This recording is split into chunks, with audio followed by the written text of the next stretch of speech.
What happens when an empire doesn't just conquer land, but seeks to erase the faith, the culture, the very identity of a people? When the sacred is stripped away, when traditions are outlawed, and the songs of your ancestors are silenced, can a nation survive? And yet, as we look around today, one can't help but wonder, is history repeating itself right before our eyes? Picture Jerusalem, its ancient stones scorched by fire, the temple desecrated, the holy vessels defiled. Smoke rises into the twilight sky as the walls, once echoing with prayer, now resonate with the clash of swords and the cries of a people resisting oblivion. Maccabees, small in number but unbreakable in spirit, move through narrow alleys, their hearts burning with a righteous fury. A refusal to bow to the edict of Antiochus, who declared their god irrelevant, their practices illegal. Then, shift forward. Imagine the headlines today. Crowds surge through city streets, protesting the suppression of religious expression. Temples, churches, mosques threatened or vandalized.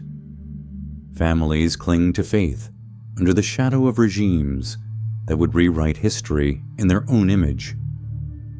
The walls may not be ancient stone, but the stakes are no less profound. Identity, belief, and heritage hanging by a fragile thread. In both ancient and modern worlds, we witness the same haunting question. When power seeks to dominate spirit, can courage and conviction survive? The Maccabean revolt was not just a battle over territory. It was a fight for the soul of a nation. Today we see echoes of that struggle in corners of the globe where culture and faith are under siege, where the flames of oppression threaten to consume generations. Could it be that the Babylon of old is not merely a memory, but a warning still alive today? And if so, what are we called to witness, to recognize, and perhaps to resist? For the story of Israel under Antiochus was not written in idle ink. It was prophecy, alive with meaning for every generation that would face a similar assault on the sacred and the true. This is not just history. This is prophecy unfolding before our eyes. So tell me, as you watch the world shift and tremble around you, which nation, which movement, which force today plays the role of the cultural enemy, the Antiochus, seeking to erase identity and faith as boldly as he did in Jerusalem so many centuries ago?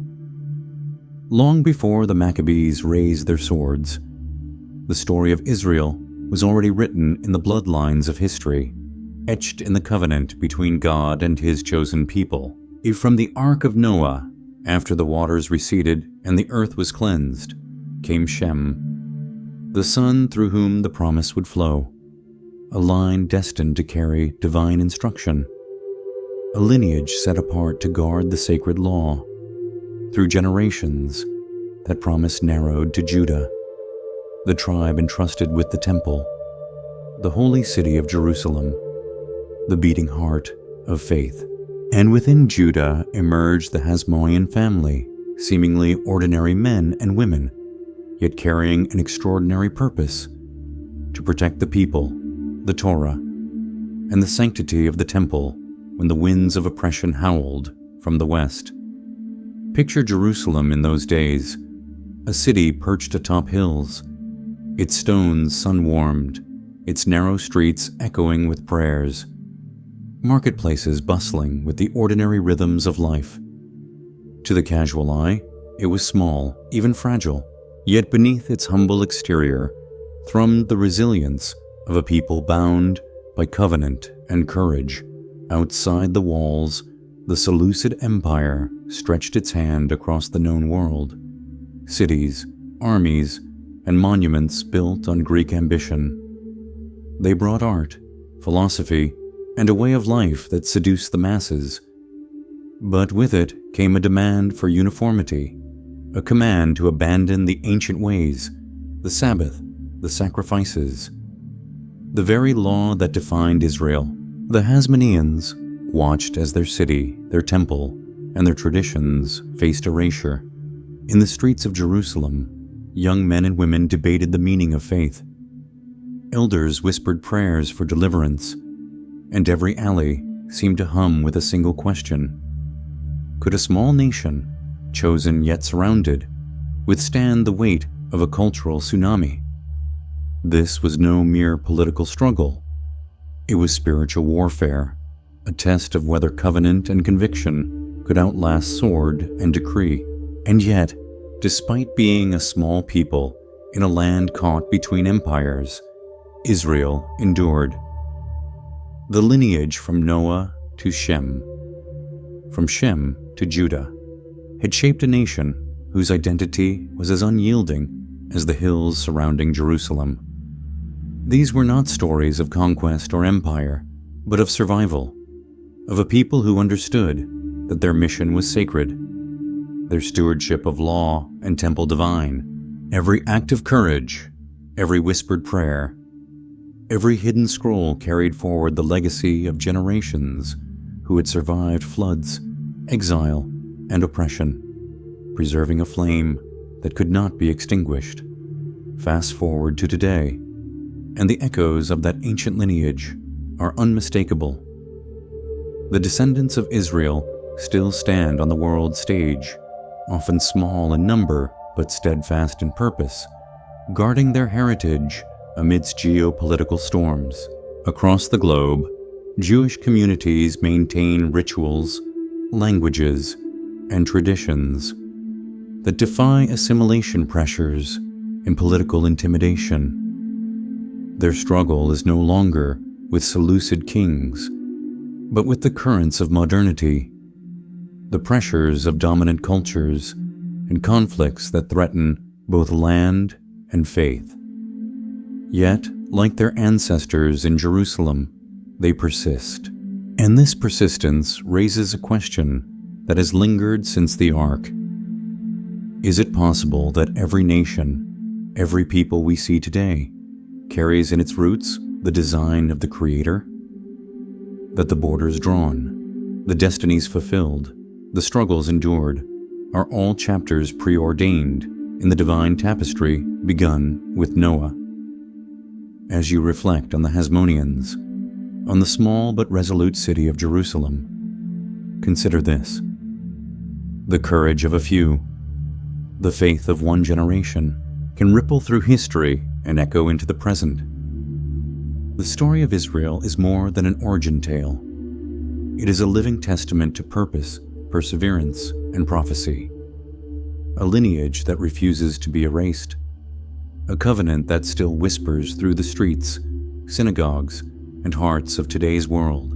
So tell me, as you look at the nations around you, the communities clinging to faith and identity in the face of pressure and assimilation, do you believe that every country, every people, every culture we see now was shaped in some divine way from the very beginning, from the days of Noah and Shem? Could destiny have been written before borders ever existed? The year was 167 BCE, and the city of Jerusalem trembled under the shadow of an empire that sought not just to conquer land, but to erase faith itself.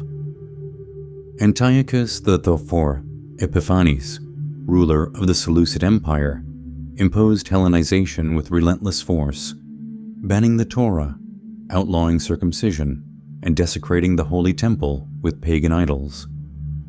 The sacred space where generations had lifted prayers to God, where sacrifices had been offered for centuries, now smoked under foreign altars.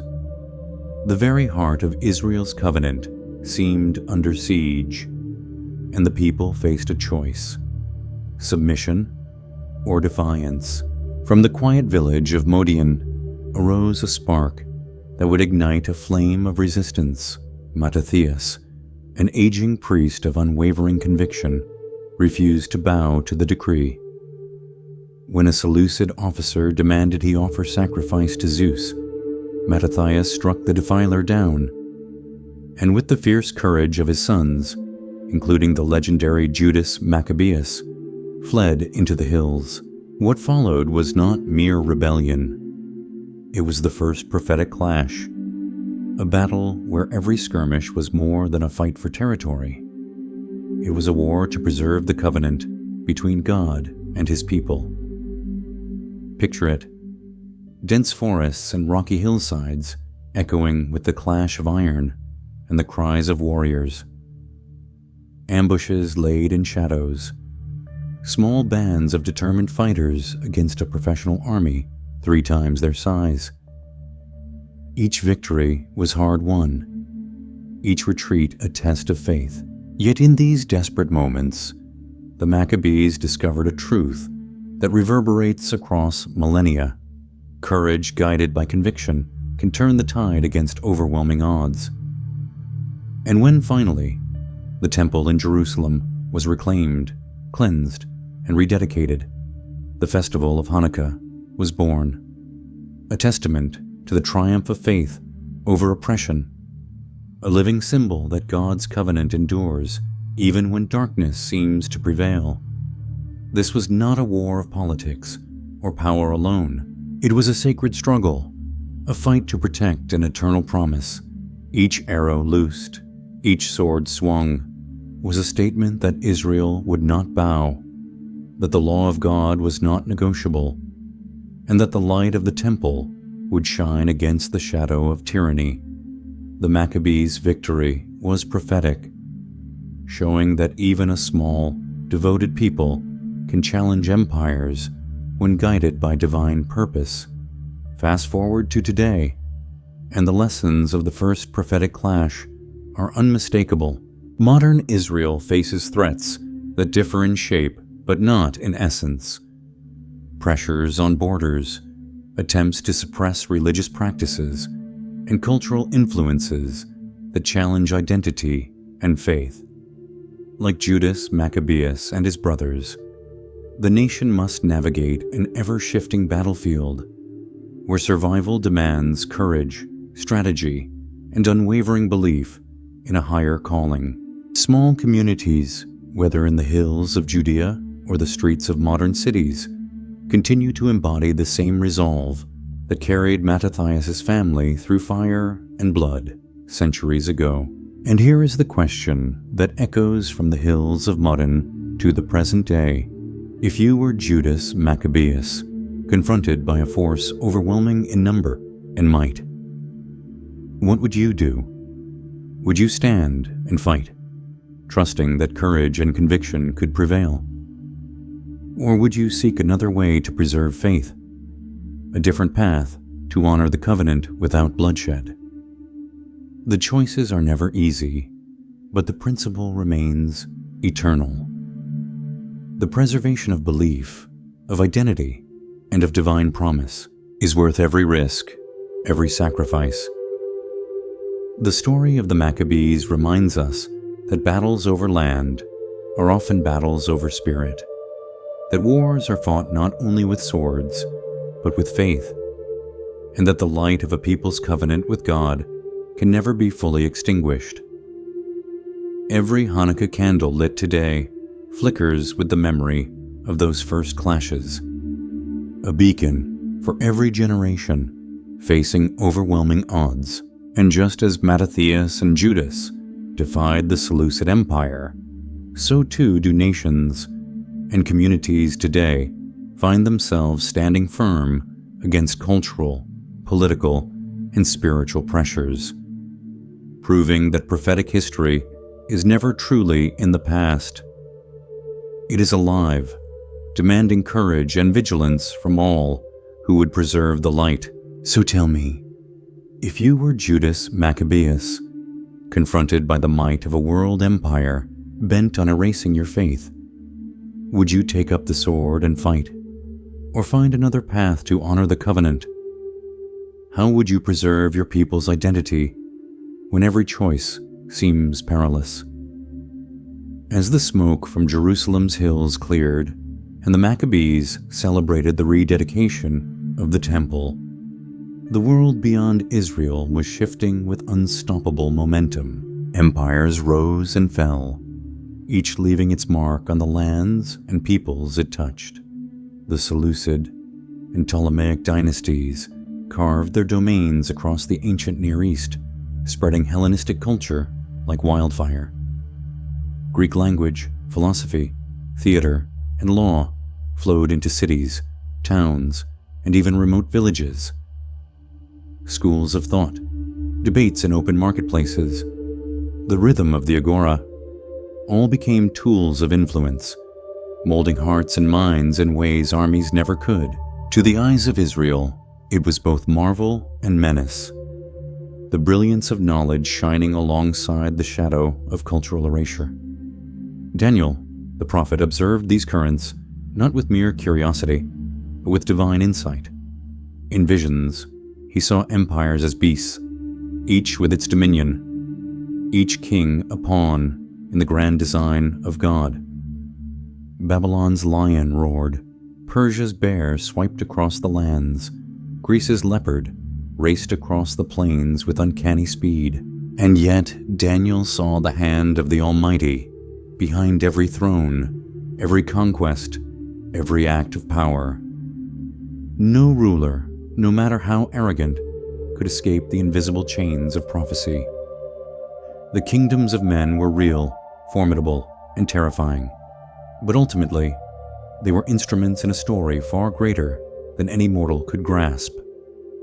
Ezekiel echoed the same truth. In the valley of dry bones, he foresaw nations revived and scattered, each moving according to the sovereign will of God. Empires, in their pride, believed themselves masters of destiny. Yet prophetic vision reminded the faithful.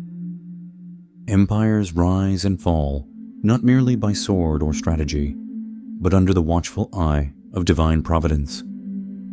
Every general, every senator, every despot unknowingly played their role in a drama written long before their birth.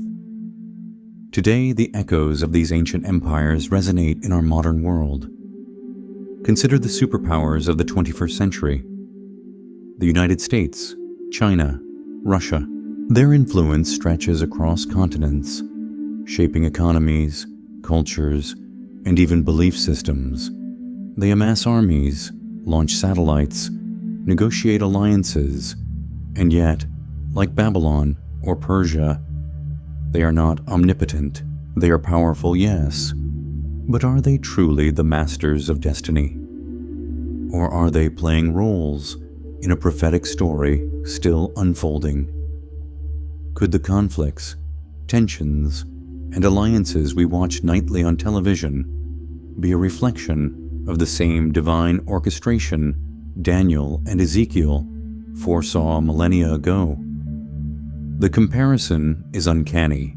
The sprawling reach of America mirrors the cultural penetration of Hellenism. China's global infrastructure and trade resemble the calculated expansion of Persia. Russia's military campaigns echo the territorial ambition of Babylon. And just as the Israelites had to navigate the pressures of Seleucid and Ptolemaic influence, nations today, and even individuals, must understand the power they face is both real and transient. The Maccabees knew that survival meant faith, strategy, and courage. Modern observers must recognize that behind every headline, every policy, every war, there may be a larger, almost incomprehensible design at work. Now imagine the empires Daniel saw as living beings.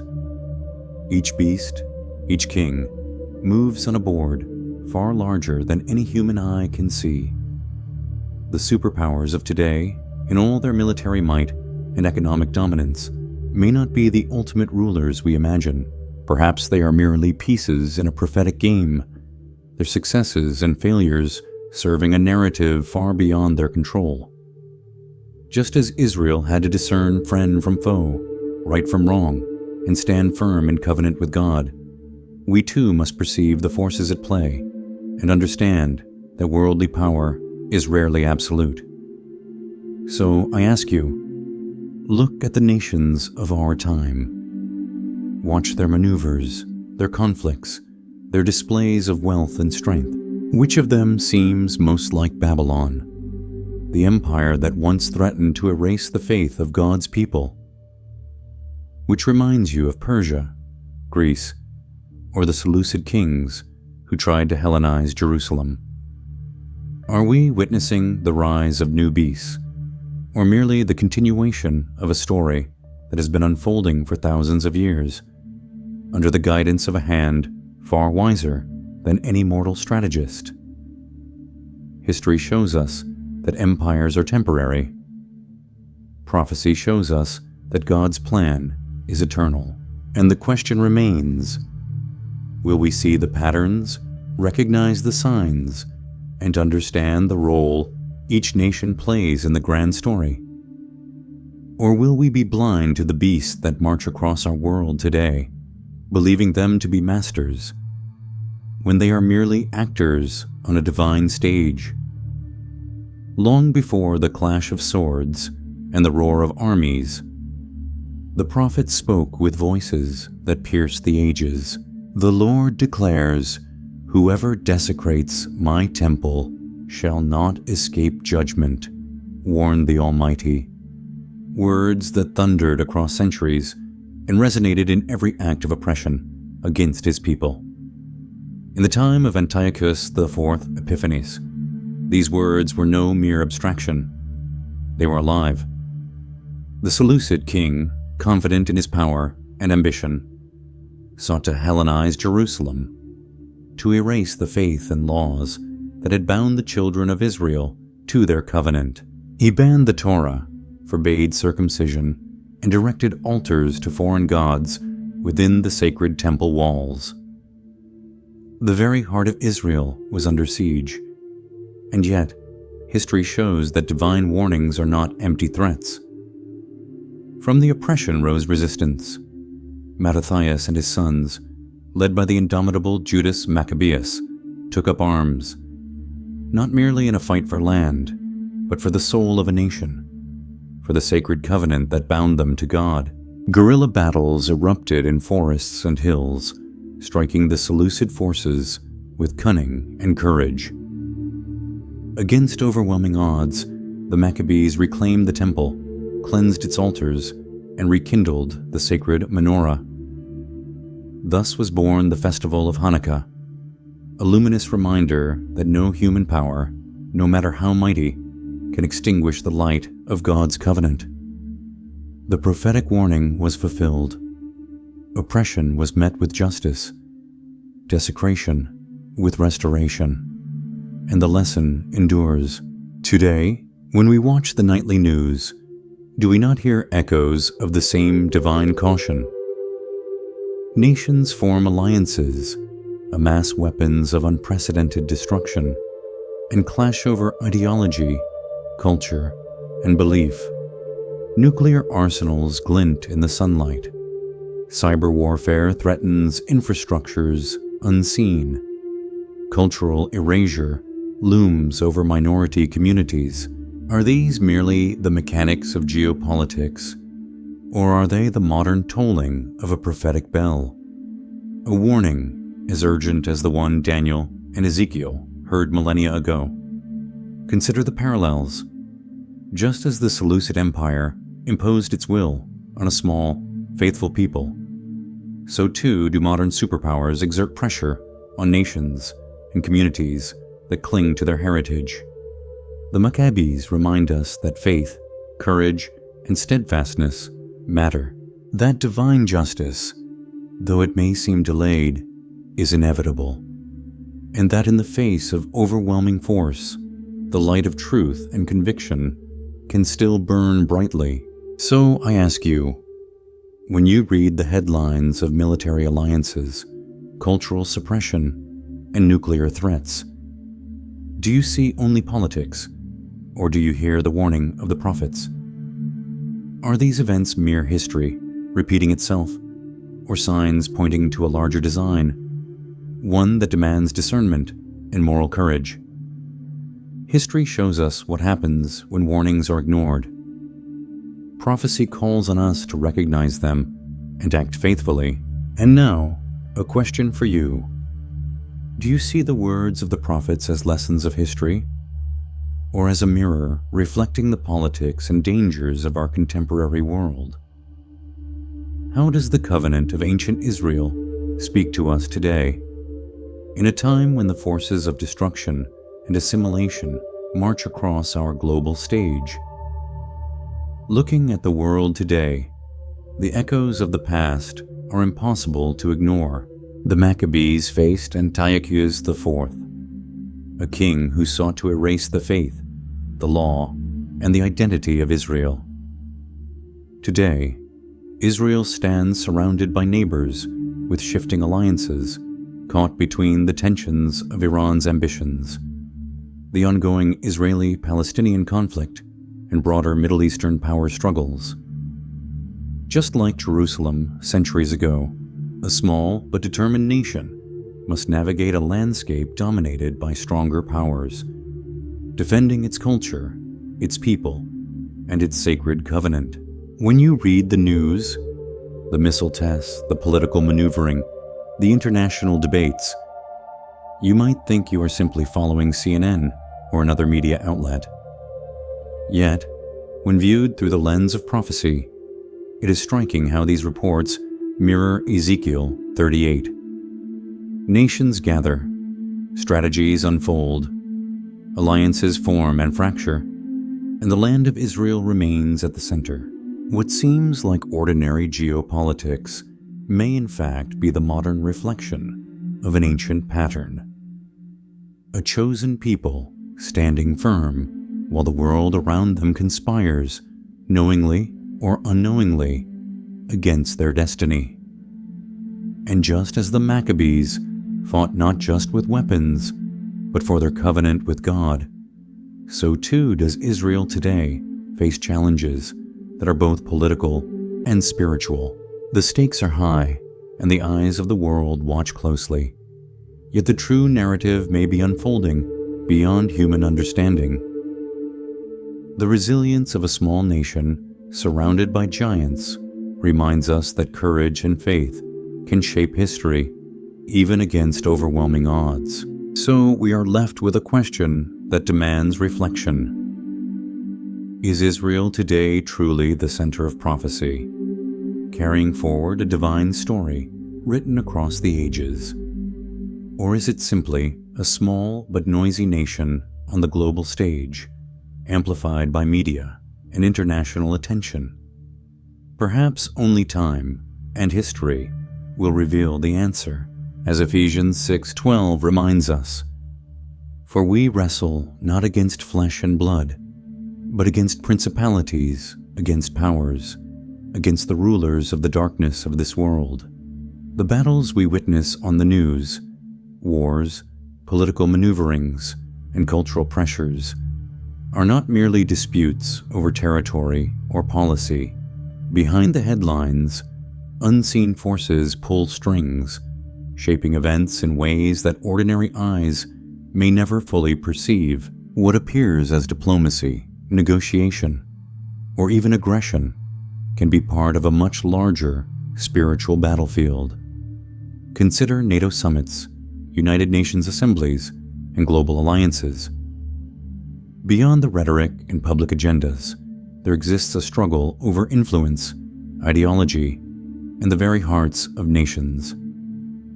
These powers of darkness, though hidden, wield tremendous sway, testing the faith, courage, and convictions of people and nations alike. Just as ancient Israel faced empires that sought to erase their identity and their covenant with God, modern nations can also become arenas for a clash far deeper than geopolitics. A battle over destiny, faith, and moral order. So, when rockets fly, when sanctions bite, and when cultural pressures mount, we must ask ourselves, are we merely observing political conflicts, Or are we witnessing the unfolding of spiritual warfare that has been written in prophecy for centuries? Understanding this unseen dimension changes how we view courage, resilience, and even the survival of a people. Every decision, every stand for truth and justice becomes part of this greater struggle between light and darkness. Here is the question that lingers. Do you see today's wars as mere politics? Or can you perceive the spiritual battle waging behind the scenes, echoing the struggles of the Maccabees and the faithful who came before them? The air grows heavy with the weight of destiny. Imagine Armageddon, the valley of Megiddo, alive with thousands of soldiers, banners flapping in the wind, tension crackling like fire. Suddenly, the Mount of Olives splits in two, a miraculous path revealing the power of the Almighty. And there, on a radiant white horse, the conqueror appears, his presence pure light, his voice echoing through heaven and earth. Armies that seemed unstoppable dissolve like mist in the morning sun. Swords shatter, shields crumble, and the ground itself trembles under the weight of divine justice. This is not just a story of the past. It is a vision for our time. Today, the world is poised on a knife's edge. Nuclear weapons glimmer in silos. Cyber warfare spreads unseen like a phantom, and global tensions stretch thin across continents. Each flash of conflict, every act of aggression, every tremor in geopolitics feels like a drumbeat in the rhythm of prophecy. Are these modern powers unknowingly setting the stage for the fulfillment the prophets foresaw? Centuries ago, history, technology, and human ambition are converging in ways that mirror the ancient warnings. Look closely, and the signs emerge. Borders flash with tension. Alliances tighten. And unexpected conflicts ignite overnight. Globalization moves faster than ever, carrying both opportunity and peril. Every headline: Israel's standoff with Iran. The shifting tides of Middle East alliances. The whisper of cyber attacks becomes more than news.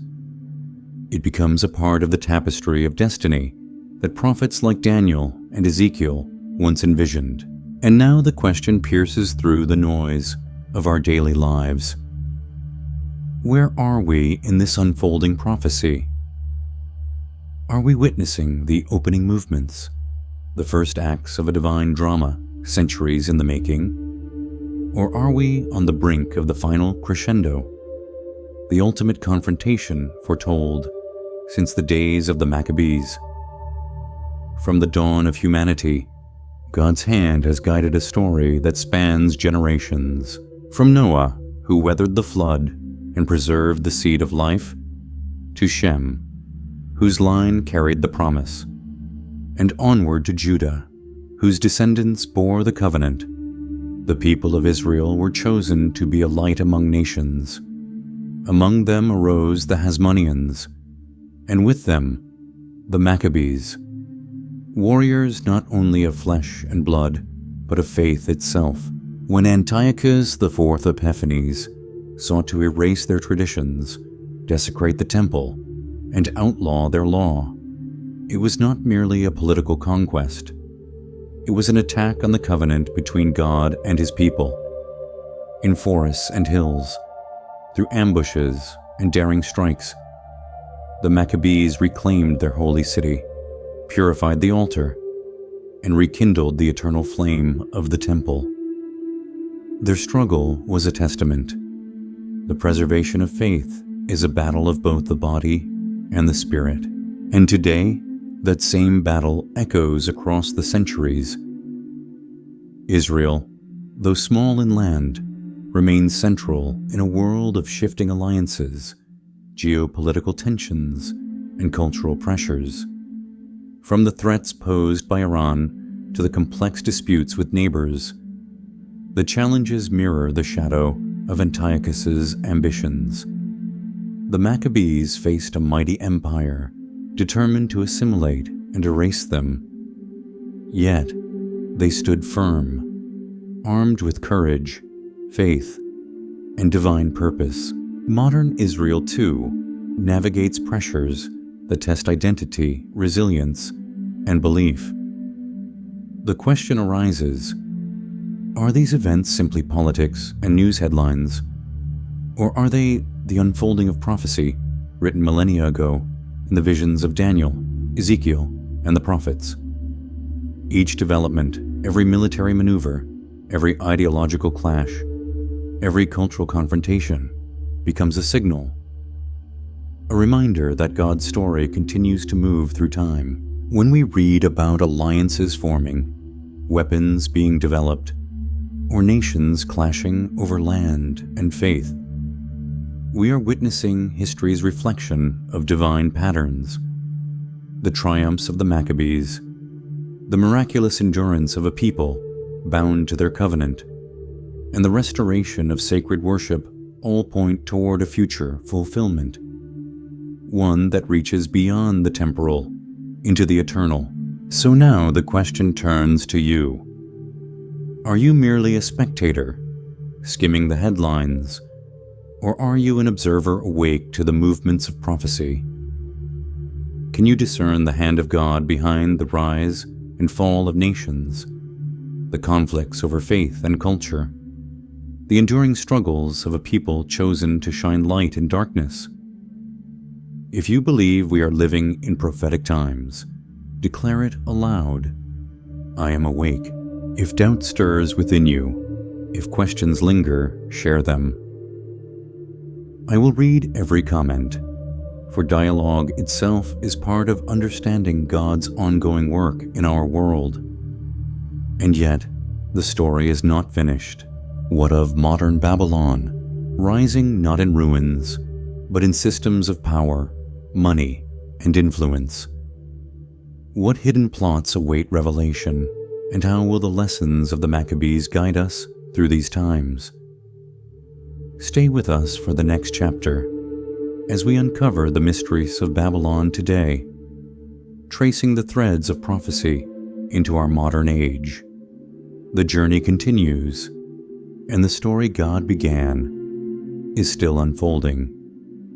Will you see it with eyes wide open? Heavenly Father, grant us courage like the Maccabees, faith to stand firm, and eyes to see your hand in history. Protect your chosen. Guide our hearts, and let your light shine through every dark age. May we walk in your truth and witness your promises fulfilled. Amen.